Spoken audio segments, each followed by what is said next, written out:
kepada Basit 2015. Aku tahu masa ni kau mesti tengah penat.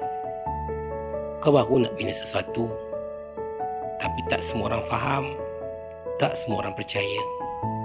Kadang-kadang kau sendiri pun ragu-ragu kan? Kau masih berhak fikir, perbaloi ke buat semua benda ni? Tapi apa yang kau buat masa ni, kau kena ingat ia akan jadi permulaan kepada sesuatu yang sangat besar. Kau akan lalui banyak kesilapan, buat itu salah, buat ini salah. Tapi setiap kali kau jatuh, kau akan belajar sesuatu yang baru. Pada satu masa, kau hampir menyerah. Bila sil jatuh, susahnya nak siapkan tesis, hujan sakit yang berterusan. Tapi percayalah, waktu tu Allah tengah pandang kau.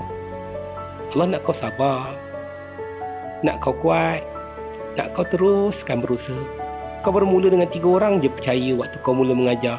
Kini dah lebih 100,000 orang bisnes belajar dengan kau sendiri.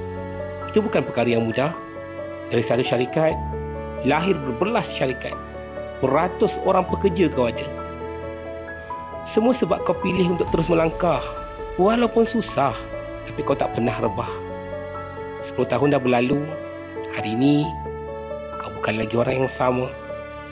Kau jadi manusia yang mencipta nama. Dari anak seorang penjual nasi lemak tepi jalan tanpa nama. Tapi ingat, ini bukan penghujung. Ini baru permulaan. Terima kasih untuk hari ini.